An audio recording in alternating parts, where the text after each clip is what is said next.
السلام علیکم، کیسے ہیں آپ سب؟ چینل میں آپ سبھی کا خیر مقدم ہے۔ امید ہے آپ سبھی خیریت سے ہوں گے۔ تو ناظرین، آج ہم جانیں گے کہ وہ کون سے 5 کام ہیں جو رمضانوں میں کرنے ضروری ہیں، مولانا طارق مسعود صاحب کے ذریعے سے۔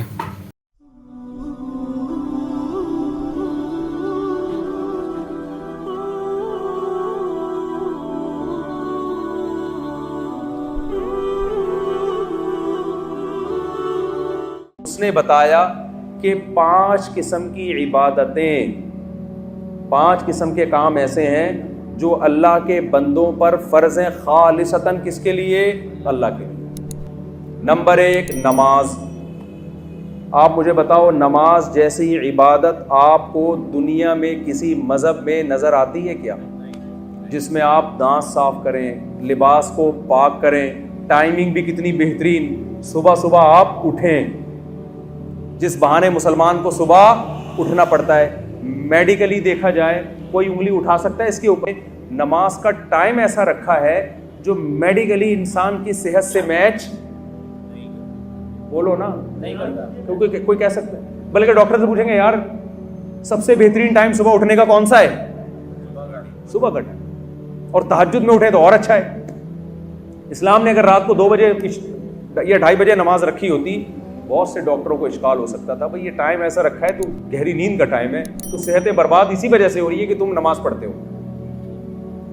ٹائم ایسا رکھا گیا ہے جو ہماری نیچر اور فطرت سے میچ کرتا ہے۔ طریقہ ایسا رکھا گیا ہے، وضو کرو، دانت صاف کرو، طہارت حاصل کرو، یہ غسل، تو یہ تمام جو پورا پروسیس ہے، اس سے بہتر پروسیس عبادت کا کوئی لا سکتا نہیں ہے۔ سمجھ میں آ رہی بات کہ نہیں آ رہی؟ دوسرا حکم دیا نماز کے بعد زکوٰۃ کا، ہے یہ مخلوق کے لیے، لیکن اس کو حق کس کا قرار دیا گیا ہے؟ اللہ کا۔ یؤخذ من اغنیائہم وترد الی فقرائہم، مالداروں سے لی جائے گی اور اسی قوم میں غریبوں پہ تقسیم کر دی جائے گی۔ اتنا بہترین نظام زکوٰۃ کا رکھا۔ ٹیکس کا نظام اور زکوٰۃ کو ذرا آپ کمپیئر کریں، ٹیکس ہر چیز پہ گورنمنٹ لیتی ہے، اللہ میاں جو ہم سے زکوٰۃ کے نام پہ ٹیکس لیتے ہیں، نا نا نا نا، غریبوں سے تو ہے ہی نہیں، غریبوں سے وہ ٹیکس بولو نہیں لیا، درمیانے طبقے سے بھی نہیں ہے۔ 3 قسم کے طبقے ہیں اسلام میں، ایک مالدار جن سے زکوٰۃ لی جاتی ہے، دوسرا غریب جن کو زکوٰۃ دی جاتی ہے، تیسرا درمیانی طبقہ کہ نہ لی جائے گی اور نہ ان کو دی جائے گی، نہ یہ غریبوں کی کیٹیگری میں آتے ہیں کہ زکوٰۃ لے لیں، اور نہ اتنے مالدار ہیں کہ ان سے زکوٰۃ لی جائے۔ پھر جن مالداروں سے لی جاتی ہے اس میں کتنی آسانی رکھ دی، اس مال میں لی جاتی ہے جو بڑھنے والے اموال ہیں، آپ کے استعمال کی چیزوں پہ زکوٰۃ، کیونکہ گاڑی ایسے نہیں ہے 1 سے 2 ہو جائے گی، گھر ایسا نہیں ہے آپ رہ رہے ہیں تو 1 سے 2 ہو جائے، تجارتی مال پہ جو بیچنے کے لیے خریدا ہو، جو چیزیں بیچنے کے لیے خریدی جاتی ہیں وہ 1 سے 2، 2 سے 4، 4 سے 8، تو اللہ نے کہا ان میں گروتھ ہے، لہذا ان میں سال میں صرف ایک دفعہ 2.5% تم نے میرا حق مجھے دینا ہے، اور دینا کس کو ہے؟ غریبوں پہ خرچ کر دینا۔ تو آپ بتاؤ اس سے زیادہ بہترین کوئی نظام مالیات کا نظام ہو سکتا ہے کیا؟ کوئی نظام نہیں ہو سکتا۔ تیسرا اللہ نے کیا حکم دیا؟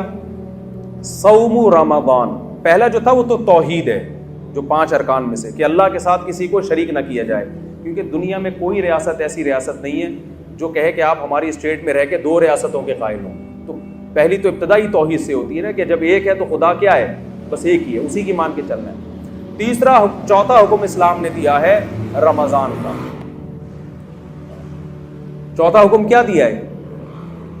رمضان، جس کے استقبال پر آج میں نے بیان کرنا تھا، لیکن میرے بیانات میں ہمیشہ تمہید لمبی ہوتی ہے اور ٹاپک پر بات کم ہوتی ہے، کیونکہ اس تمہید کے بغیر میں اگر ٹاپک پر بات کروں گا نا تو وہ 5 منٹ کی بات بھی وہ 5 گھنٹے میں بھی سمجھ میں نہیں آئے گی، اور جب تمہید لمبی ہو جاتی ہے تو پھر وہ 5 منٹ کی بات بھی انشاءاللہ 5 منٹ میں سمجھ میں آ جاتی ہے۔ تو انہی میں سے اللہ میاں نے ایک حکم یہ بھی دیا ہے کہ میرے جو مجھے مانتے ہیں اور یہ مانتے ہیں کہ اس کائنات کو میں چلا رہا ہوں، اس کائنات کا بنانے والا میں ہوں، تو یہ خالی پیلی کے دعوے میں قبول نہیں کروں گا، کچھ کر کے دکھانا پڑے گا جس سے پتہ چلے گا کہ واقعی تم مجھے مانتے ہو۔ آپ جب کسی سے محبت کا دعویٰ کریں تو فری پھوکٹ کے دعوے آج کل چلتے ہیں. آپ بیگم سے کہیں مجھے تم سے بہت زیادہ محبت ہے, بہت زیادہ بیگم, میں بس مفتی طارق مسعود کے اتنی دفعہ بیان سن چکا ہوں پھر بھی مجھے کبھی دوسری شادی کا خیال نہیں آیا کیونکہ مجھے تم سے بہت زیادہ محبت ہے. بار بار آپ یہ دعویٰ کرو, وہ کہے چلے جی آپ مجھے آج پیزا کھلا دیں, چلیں آج باہر ہوٹل پہ چلتے ہیں. آپ کہیں پیسے نہیں ہیں, یہ ٹینشن, ابھی ٹائم نہیں ہے میرے پاس. روزانہ یہ دعوے کرتے ہو لیکن اس دعوے کو ثابت کرنے کے لیے روکڑا آپ کی جیب سے کبھی بھی نہیں نکلتا. تو ایک دن غصے میں آ جائے گی نا کہ کچھ اور بول دیا کرو, یہ محبت کے دعوے یہی ہوگا نا, یہ دعوے شاوے نہ کیا کرو. تو غیر مسلم بھی خدا کو مانتے ہیں بہت سارے لوگ, خدا ہے, بنایا ہے, تو کیا کرے, بنایا ہے تو کہتے ہیں میں کچھ نہیں کروں, کرنا وہی ہے جو آپ کی سمجھ میں آ رہا ہے.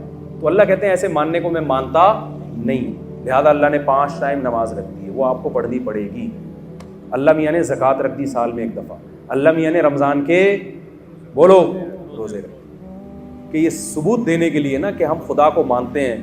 آپ کو 1 مہینہ صبح صادق سے لے کے غروب آفتاب تک بھوکا پیاسا رہنا پڑے گا. اس میں یہ چھوٹ رکھ دی کہ بیمار اور مسافر اس سے کیا ہیں, مستثنی. یہ بھی نیچرل ہے, ورنہ بیماروں کے لیے کتنا بڑا عذاب بن جاتا ہے رمضان کا روزہ, کتنی بڑی ٹینشن بن جاتی ہے. تو وہ دو کو کیا کر دیا,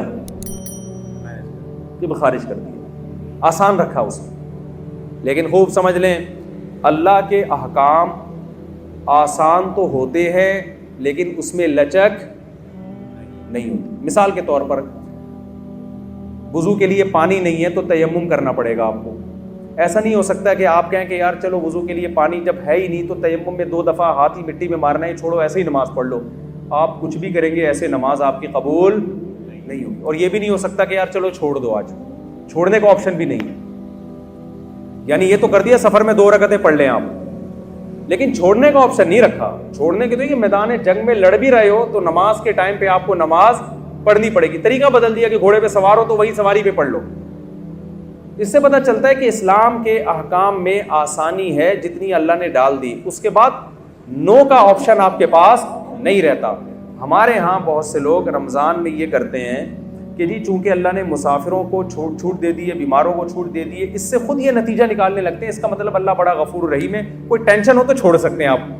نا نا نا نا نا نا, سفر اور بیماری کے علاوہ اب چھوڑنے کا آپشن آپ کے پاس نہیں. شدید ترین گرمی ہے, نہیں چھوڑ سکتے.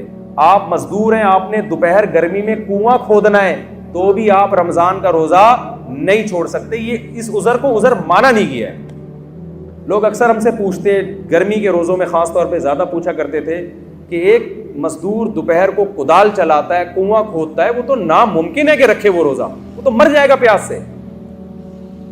میں اس سے کہتا تھا بھائی یہ چونکہ میرا مذہب میں بنایا ہوا دین تو ہے نہیں, ہوتا تو اسمبلیوں میں تو قانون ہو جاتا ہے نا کہ یار یہ تھوڑی پبلک کو ٹینشن ہو رہی ہے. دیکھو رسول اللہ صلی اللہ علیہ وسلم کے دور میں خاتون آئی, انہوں نے کیا کہ یا رسول اللہ میرے شوہر نے مجھے ایک ایسے الفاظ بولے جس سے زمانے جاہلیت میں یہ سمجھا جاتا تھا کہ طلاق ہو گئی ہے, حالانکہ وہ ایسا نہیں تھا, زہار جسے کہتے ہیں. تو نبی صلی اللہ علیہ وسلم نے فرمایا میں تمہارے لیے کوئی رخصت نہیں پاتا, طلاق ہو گئی ہے, بیوی حرام ہو گئی ہے نا. تو وہ عورت اللہ سے دعائیں مانگتی رہی, دعائیں مانگتی رہی, دعائیں مانگتی رہی. آسمان سے وحی نازل ہوئی کہ ان الفاظ سے طلاق نہیں ہوتی بلکہ کفارہ دینے سے کفارہ دے دیں گے تو نکاح ان کا باقی ہے. اس سے ہمیں کیا پتہ چلتا ہے کہ رسول اللہ صلی اللہ علیہ وسلم نے اس خاتون کو یہ نہیں کہا میں مشورہ کر کے قانون چینج کر دیتا ہوں, تمہاری ٹینشن مجھ سے دیکھی نہیں جا رہی تو میں صحابہ کو بلاتا ہوں, ایسا کرتے ہیں ہم کچھ اس پہ غور و فکر کر کے سوسائٹی کے حساب سے اس کو ذرا طلاق کے حکام میں کچھ چینجنگ لے آتے ہیں. نا نا نا نا, اللہ میاں نہیں چینج کر دیا تو ہو گیا, خود سے نہیں ہوتا. تو خوب سمجھ لیں مفتی کا کام لوگوں کو اللہ کا قانون بتانا ہے, سوسائٹی کے حساب سے چینج کر کے اس کو ایسا بنا دینا کہ اس میں سوسائٹی اس کو قبول کر لے. یہ مولانا صاحب کے بولے نا, یہ نہیں بس میں نہیں. لوگ ہم سے پوچھتے ہیں نا 3 طلاقیں دے کے بہت پوچھ رہے تھے, کوئی گنجائش نہیں. کہتے بھائی ہمیں تو, وہ رو رہے ہوتے ہیں, بلک رہے ہوتے ہیں, بھائی ہمارا تو ہم تو پیغام پہنچا دیں گے, اللہ میاں نے جب آپشن رکھا ہی نہیں ہے تو ہم کیا کریں. آپ ابھی اللہ میاں سے جا کے لڑ لینا قیامت کے دن. تو یہاں بھی یہی مسئلہ ہے کہ اسلام نے نا روزہ چھوڑنے کا آپشن بیمار اور مریض کے علاوہ کسی کے لیے نہیں رکھا. اب لوگ کہہ رہے ہوتے ہیں مزدور بیچارہ کیا کرے, تو ہم اس سے کہتے ہیں کہ دیکھو ہمیں اسلامی قانون میں یہ ملتا ہے کہ مزدور اگر صحت مند ہے سفر میں نہیں ہے. تو ملازمت تو سب کی الگ الگ ٹائپ کی ہوتی ہے نا. کوئی ایئر کنڈیشن میں بیٹھ کے جاب کرے گا, کوئی جناب گڑھا کھودے گا. تو اب ایسا کوئی اسلام نے معیار نہیں رکھا کہ جس کو 1 گھنٹہ مزدوری کرنی ہے تو وہ روزہ چھوڑ سکتا ہے, جس کو 2 گھنٹے کرنی ہے یا آدھے گھنٹے کرنی ہے وہ نہیں. ایسا ہی کچھ نہیں ہے, سب کے لیے برابر ہے. ہاں یہ ضرور ہے کہ روزہ وہ رکھے, اور اگر حالت غیر ہو جائے روزہ رکھ کے, ناقابل برداشت حالت ہو جائے تو پھر توڑنے کی اجازت ہے, بیمار ہونے کا خطرہ ہو. کیونکہ جیسے بیمار کو روزہ چھوڑنے کی اجازت ہے, ایسے ہی بیماری کے خوف میں آپ کو روزہ توڑنے کی بھی بولے نا بھائی اجازت. جیسے شوگر کے پیشنٹ نے روزہ رکھ لیا, بعد میں دیکھا شوگر بہت ڈاؤن ہو رہی ہے, حالت خراب ہو رہی ہے, تو روزہ وہ توڑ سکتا ہے. تو اب یہ شوگر کے ساتھ خاص نہیں ہے. مزدور کو اگر یہ خطرہ ہو گیا کہ مجھے پیاس اور اتنی زیادہ لگ رہی ہے کہ میں نے اگر روزہ نہیں توڑا تو میں بے ہوش ہو جاؤں گا یا خدا نخواستہ مر جاؤں گا یا میرے شوگر لیول ڈاؤن ہوگا جس سے کوئی بھی بیماری ہونے کا خطرہ ہے, تو جب اس کا یہ خیال ہو اور غالب گمان ہو کہ ایسا ہو جائے گا تو ایسی کنڈیشن میں اسلام اس کو روزہ توڑنے کی اجازت دیتا ہے. تو علماء کہتے ہیں جو کوئلے کی کان میں کام کرتے ہیں نا, روزانہ روزہ رکھیں گے اور روزانہ حالت غیر ہونے پر روزہ توڑیں گے, کیونکہ چھوڑنے کی دلیل نہیں ہے, توڑنے کی ہے. بہت مشکل ہے بات سمجھانا, میرا خیال نہیں آ رہی سمجھ میں. ہمارے غامدی صاحب نے تو فتویٰ دے دیا کہ کل آپ کا پیپر ہے تو بھی آپ روزہ چھوڑ سکتے ہیں. تو میں مقصد غامدی صاحب پہ رد کرنا نہیں ہے, مقصد یہ کہ اس قسم کے بھی اسکالرز مارکیٹ میں آ رہے ہیں. تو یہ قانون کو آپ اسلام کے چینج نہیں کر سکتے, جیسا ہے ویسا ہی رہنے دینا پڑے گا آپ کو. تو آپ کے پاس گرمی کی شدت کی وجہ سے, جاب کی وجہ سے, پڑھائی کی وجہ سے, پیپر کی وجہ سے روزہ چھوڑنے کا آپشن نہیں ہے, اور توڑنے کا بھی پیپر کی وجہ سے نہیں ہے, توڑنے کا بیماری کی وجہ سے ہے. سمجھ میں آ رہی بات کی نہیں آ رہی؟ تو اب مجھے ایک بات بتاؤ, جلدی سے بات کو ختم کرتا ہوں میں, کہ اللہ میاں نے یہ جو رمضان کا ہمیں دیا ہے نا, یہ بھی بڑا خاندانی حکم ہے. یہ بھی لگتا ہے کہ یہ اللہ ہی کا بنایا ہوا قانون ہے, کسی انسان کا بنایا ہوا قانون نہیں ہو سکتا. ایک دور تک ہم سنتے رہے, میں بچپن میں ڈاکٹروں سے سنا کرتا تھا کہ ہمیں ہر تھوڑی دیر میں کچھ کھانا چاہیے, ایک دم پیٹ بھر کے نہیں کھانا چاہیے. مجھے شروع سے یہ بات میری کھوپڑی میں نہیں آتی تھی, یہ نیچر کے خلاف ہے. ڈاکٹر صاحب کے پاس گئے, میرا پیٹ خراب ہے. انہوں نے کہا, ڈاکٹر صاحب نے کہا کہ دیکھیں تھوڑا سا کھائیں 2 ہونے والے, پھر آدھے گھنٹے بعد پھر تھوڑا سا کھائیں, 2 یا 3 جتنے افورڈ کر سکیں, پھر تھوڑا کھائیں. میں نے کہا ڈاکٹر صاحب ہماری بکری کو تو میں نے اس اسٹائل میں دیکھا ہے, کبھی کسی انسان کو میں نے اس طرح کھاتا ہوا نہیں. اگر یہ نیچرل ہوتا تو سب سے پہلے محمد صلی اللہ علیہ وسلم کا طریقہ ہوتا, جو اللہ کے پیغمبر تھے. آپ کا کوئی کام نیچر کے خلاف نہیں تھا. وہاں تو 2 کھانے ملتے ہیں, ناشتہ بھی نہیں ملتا ہمیں. بک رہتا ہوں عشیہ, آپ صلی اللہ علیہ وسلم دوپہر سے پہلے کھایا کرتے تھے صحابہ کے دور میں, اور مغرب کے بعد کھایا کرتے تھے. یہ 2 ٹائم تھے کھانے کے. ناشتے کا لفظ عربی ڈکشنری میں آپ کو نہیں ملے گا, حالانکہ عربی بڑی فصیح اور بلیغ زبان ہے. فطور جو آج عربی میں ہے یہ جدید عربی میں ہے, فطور ناشتے کو کہتے ہیں. قدیم عربی میں ناشتے کا لفظ بولیں نہیں. بلکہ میں اور آپ کی جنرل نالج کے لیے ایک بات بتاؤں, انگریز کے بر صغیر میں آنے سے پہلے آپ کو اپنے باپ دادا کی ڈکشنری میں بھی ناشتے کا لفظ نہیں ملے گا. یہ انگریزوں نے ناشتہ متعارف کروایا ہے. سمجھ میں آ رہی ہے بات کہ نہیں آ رہی ہے؟ تو یہ تھا ہی نہیں, یہ مسلمانوں میں آیا گوروں کے آنے کے بعد ہے. چائے بھی, سگریٹ بھی, گٹکے بھی, پان بھی, یہ ساری چیزیں یہ انگریزوں کے آنے کے بعد آئی ہیں. ورنہ مسلمان کلچر ان تمام چیزوں سے کیا تھا, پاک تھا. وہ جانتے ہی نہیں تھے یہ کیا ہوتا. تو چائے پیئے نہ, میں بھی پیتا ہوں, میں یہ نہیں کہ چھوڑ دیں آپ, پیئے نہ پیئے وہ آپ کا ہیڈیک ہے. بتانے کا مقصد یہ کہ یہ ساری چیزیں یہ بعد میں آئی ہیں, یہ ہمارا کلچر نہیں ہے. تو ان میں ناشتہ بھی بعد میں آیا. 2 ٹائم کا کھانا ہے. اب سنا ہے ڈاکٹر یہی کہہ رہے ہیں کہ 2 ٹائم کھایا کرو, تمیز کا کھانا یہی ہوتا ہے 2 ٹائم کا. واللہ عالم, یہ ڈاکٹروں کی فیلڈ ہے کہ ڈاکٹر صاحب سے ہی پوچھیں آپ. تو اب آپ کو پتہ ہے مسلم فاسٹنگ کے نام پہ ایک بڑی تحریک چل رہی ہے ڈاکٹروں کی طرف سے. 16 گھنٹے کی فاسٹنگ, خاص طور پر جن کے ویٹ زیادہ ہیں. زیادہ تر تو کے ویٹ کیا ہیں, زیادہ ہی ہے نا میرا خیال. میں نے بہت کم لوگ دیکھے کولیسٹرول کی کمی ہو جن میں, ایسے بہت دیکھیں. اچھا آپ جتنے لوگ مر رہے ہیں, مجھے ایک بات بتاؤ, کوئی ڈاکٹر صاحب بیٹھے ہیں تو ان سے پوچھیے گا کوئی ایک بندہ دکھائیں ہسپتال میں جو خوراک کی کمی سے مر رہا ہو. کوئی ہے ایسا بندہ؟ کتنی مہنگائی ہو جائے, کتنی غربت ہو جائے, ڈالر کتنا ہی اوپر چلا جائے, پھر بھی بھوک سے مرنے والوں کا ریشو ہمارے سوسائٹی میں کم ہے, کھا کے مرنے والوں کا ریشو. تو ہمیں جو حکم دیا ہے نا اس میں روحانی قوت بعد میں ہے, ہمارے جسم اور باڈی کا فائدہ پہلے. علماء ایک زبردست بات کہتے ہیں کہ مال کی زکوٰۃ پیسہ ہے, باڈی کی زکوٰۃ کیا ہے؟ بولیں روزہ. جیسے مال کی زکوٰۃ دینے سے حدیث میں آتا ہے کہ یہ میل کچیل ہے جو آپ کے مال سے نکل جاتا ہے, تو اسی طرح باڈی کی زکوٰۃ سے بھی آپ کی باڈی کا میل کچیل کیا ہوتا ہے؟ روزے کے ذریعے نکل جاتا ہے. یہ اللہ کی بہت بڑی ہم پر نعمت اور رحمت ہے. اور اس میں یہ تو جسمانی فائدہ ہے, روحانی فائدہ کیا ہے؟ یہ بہت اہم ہے. قرآن کیا کہتا ہے؟ لعلکم تتقون, اے ایمان والوں تم پہ روزے فرض کیے گئے تاکہ تمہارے اندر تقوی پیدا ہو. تقوی عربی میں کہتے ہیں بچنے کو. دیکھیں آج کامیابی اسے سمجھا جاتا ہے کہ آپ کی ساری خواہشات پوری ہو جائیں. یہ بہت بڑی بھول ہے. جن لوگوں کی ساری خواہشات پوری ہوتی ہیں وہ ڈپریشن کے مریض بنتے ہیں اور بالآخر وہ خودکشی کی طرف ان کی طبیعت مائل ہوتی ہے. انسان کی باڈی کو اللہ نے ایسا بنایا ہے کہ ایک خواہش پوری ہوئی وہ 4 خواہشیں پیدا کر کے ختم ہوتی ہے. پھر وہ 4 خواہشیں پوری ہوئیں تو ایسا نہیں کہ اطمینان ہو جائے, وہ 4000 خواہشیں پیدا ہو چکی ہوتی ہیں. ما قضى احد منها لبانته ولن انتهى عرب الا الى عربی. شاعر کہتا ہے دنیا میں کسی کی ایک خواہش پیدا ہوتی ہے, ہزاروں انڈے بچے دے کے جاتی ہے وہ خواہش. تو پھر ایک اسٹیپ ایسا آتا ہے کہ آپ کی ایک خواہش بھی اگر پوری نہ ہو تو آپ اسٹریس اور ڈپریشن میں جانے لگتے ہو اور آپ کو خودکشی کے خیالات آنا شروع ہو جاتے ہیں. یورپ میں آپ جائیں, جس ملک میں سب سے کم ٹینشن ہے وہیں ٹینشن کا ریشو سب سے زیادہ ہے. نہیں آ رہی بات میرا خیال ہے. آپ کی ساری خواہشات اگر پوری ہو جائیں نا تو اس سے ٹینشن کبھی بھی ختم نہیں ہوتی. اس سے ٹینشن کیا ہوتی ہے؟ کیونکہ آپ میں مزید خواہشات جنم لیتی ہیں اور آپ کے اندر جو ریزسٹنٹ پاور ہے نا خواہشات پہ کنٹرول کرنے کی, اپنی منمانی زندگی کے خلاف چلنے کی, وہ صلاحیت آپ کے اندر ختم ہو جاتی ہے. روزہ آپ میں یہ کوالٹی پیدا کرتا ہے کہ آپ کی چاہتوں کے خلاف چلنے پر آپ کو مجبور کرتا ہے, جس سے آپ کے اندر اپنی خواہشات کو کنٹرول کرنے کی صلاحیت پیدا ہوتی ہے.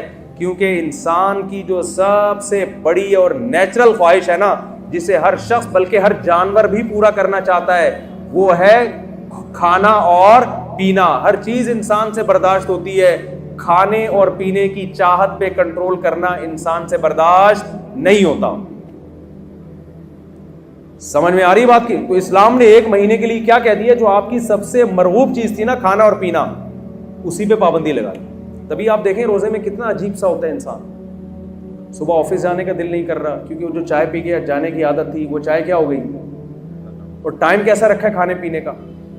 ایسا ٹائم کھانے کا رکھا ہے کہ دنیا میں کوئی بھی اس ٹائم پہ نہیں کھاتا. یعنی اللہ میاں نے اجازت دے بھی دی نا کھانے کی, تو ایک سحری کے ٹائم پہ کھاؤ. آپ مجھے بتاؤ, آپ اپنے بچے کا ولیمہ کر رہے ہو, لوگوں کو کارڈ چھپاؤ, لوگ پوچھیں بھائی کتنے بجے آنا ہے, آپ کہہ سکتے ہو بھائی 2 بجے کھانا ہوگا, 4 بجے بھی ہو جاتا ہے, لوگ عصر کے بعد بھی کر دیتے ہیں کیا چائے سموسے ہو جائیں گے. آپ رات کو بھی لیٹ نائٹ بھی کر دیتے ہیں 12:30. کبھی آپ نے دیکھا 3:30 بجے آپ نے کارڈ پہ چھپایا ہو؟ یہ ہمارے بچے کی شادی ہے, ولیمہ ہے, اور ٹائم کیا ہے صبح. تو آپ کہو گے بھائی آپ کھاؤ, آپ کا بچہ کھائے, ہم اپنے گھر میں عزت کے ساتھ سو رہے. کتنی ٹینشن دے دی اللہ تعالیٰ نے کہ کھانے کی ٹائمنگ ایسی رکھی ہے کہ دنیا میں کوئی بھی اس ٹائم پہ کھاتا نہیں ہے, تاکہ یہ اپنی خواہشات کے خلاف چلے. 1 مہینہ کی یہ ٹریننگ ہے. اور ایک گورے نے بتایا, ہمارے ایک ریلیٹو, گورے نے پوچھا نا تم روزہ کیوں رکھتے ہو؟ انہوں نے کہا کہ یار پوری دنیا کے مسلمان رکھتے ہیں. اس نے کہا یار یہ عقل سے بالاتر ہے کہ اتنی ٹینشن کروڑوں لوگ 1 مہینے تک, جبکہ گورنمنٹ کی طرف سے کوئی لا بھی نہیں ہے, اس پر عمل کیسے کر لیتے ہیں؟ میں آپ کو دعوے سے کہتا ہوں اگر اسلام یہ حکم نہ دیتا نا اور یونائٹڈ نیشن کی طرف سے لا پاس ہو جاتا کہ پوری دنیا میں صرف 1 کروڑ لوگ 1 مہینہ بھوکے رہیں گے, میں کہتا ہوں 1 کروڑ تو دور کی بات, 1 لاکھ بھی اس قانون پہ عمل نہ کرتے, چاہے کتنے انعامات لگا دیتے. یہ آسان کام نہیں ہے. یہ محمد صلی اللہ علیہ وسلم کی صداقت کا پر لوگوں کو اطمینان ہے کہ آپ نے جو آرڈر دیا یہ آرڈر کس کی طرف سے ہے؟ خدا کی طرف سے. تو یہ جب تک اللہ کا کانسیپٹ نہ ہوتا اور اللہ کے اجر کا تصور نہ ہوتا, کروڑوں لوگوں کا 1 مہینے تک اپنے لائف اسٹائل کو چینج کر دینا یہ ممکن نہیں, ایسا آرگنائز ہونا ممکن ہی نہیں تھا. تو رمضان خود اسلام کے اور محمد صلی اللہ علیہ وسلم کے برحق ہونے کی ایک بہت بڑی دلیل ہے۔ اب آخری بات یہ کہ اللہ نے ہمیں ہماری خواہشات پہ جو کنٹرول کروایا ہے رمضان میں، اس کی حکمت اللہ نے بیان کی تاکہ تمہارے اندر برائیوں سے بچنے کی صلاحیت پیدا ہو جائے۔ لیکن افسوس کے ساتھ یہ کہنا پڑتا ہے کہ جیسے ہم رمضان سے پہلے ہوتے ہیں، رمضان کے بعد بھی بالکل ایز اٹ از اسی طرح ہوتے ہیں، 1.001% بھی ہم میں چینجنگ نہیں آتی۔ اس کی وجہ یہ ہے کہ ہم رمضان کو رمضان سمجھ کے اور اس کی حکمتوں کو سامنے رکھ کے گزارتے نہیں۔ تو اس رمضان میں میں اور آپ یہ ارادہ کر لیں کہ ہم ٹریننگ کی نیت سے انشاءاللہ اس رمضان کو گزاریں گے۔ ہم کہیں گے اے اللہ، جو چیزیں حلال تھیں اور انتہائی مرغوب تھیں، ہم جب تیری خاطر اس کو چھوڑ رہے ہیں تو ہم یہ پریکٹس اس نیت سے کر رہے ہیں تاکہ جو چیزیں حرام ہیں اور ان کا چھوڑنا روٹی چھوڑنے سے آسان بھی ہے، ہم پورے سال ان حرام چیزوں سے انشاءاللہ بچنے کی کوشش کریں گے۔ اس نیت سے رمضان آپ گزاریں گے تو انشاءاللہ رمضان آپ کی زندگی میں چینجنگ لے کر آئے گا۔ اور اگر یہ نیت نہیں کریں گے تو روزے تو آپ کے انشاءاللہ ہو جائیں گے، لیکن جو روزوں کا مقصد ہے وہ حاصل نہیں ہوگا، کولیسٹرول کم نہیں ہوگا، باقی مقصد کہاں سے حاصل ہوں گے؟ دیکھیں فاسٹنگ سے ہی ہوتا ہے نا، آپ نتھر جاتے ہیں لیکن رمضان میں نہیں نتھرتے۔ اس کی وجہ یہ ہے کہ جو آپ نے صبح سے لے کے شام تک پرہیز کیا ہے، وہ افطاری میں جو کھانے کی اسپیڈ اور جس قسم کی چیزیں کھائی جا رہی ہوتی ہیں، تو رمضان میں جو مادی حکمتیں ہیں ان حکمتوں کی ایسی کی تیسی ہو جاتی ہے۔ تو جیسے مادی حکمتوں کی پکوڑے کھانے اور سموسے کھانے سے ایسی کی تیسی ہوتی ہے، روحانی حکمتوں کی ایسی کی تیسی اس سے بھی زیادہ ہوتی ہے۔ تو ہم نے مادی طور پہ بھی اپنے آپ کو پہ کنٹرول کرنا ہے اور روحانی طور پہ بھی اپنے آپ پہ کنٹرول کرنے کی کوشش کرنی ہے۔ اللہ تعالیٰ سے دعا ہے جو کچھ کہا سنا اس میں کمی کوتاہی اللہ معاف فرمائے، اور جو صحیح باتیں ہوئی اللہ اس پہ ہم سب کو عمل کرنے کی توفیق عطا فرمائے۔ وما علینا الا البلاغ۔ تو ناظرین، آپ نے جانا کہ وہ کون سے 5 کام ہیں جو کہ رمضان میں کرنے ضروری ہیں۔ میک شیور کہ آپ یہ ویڈیو اپنے سبھی فیملی ممبرز کو، فرینڈز کو، ریلیٹیوز کو ضرور سے شیئر کریں۔ تو اب ملیں گے انشاءاللہ اگلی ویڈیو میں۔ چینل پر نئے ہیں چینل کو سبسکرائب کریں، بیل نوٹیفیکیشن کو لازمی سے آن کریں۔ تو اب ملیں گے انشاءاللہ اگلی ویڈیو میں، جب تک کے لیے اللہ حافظ۔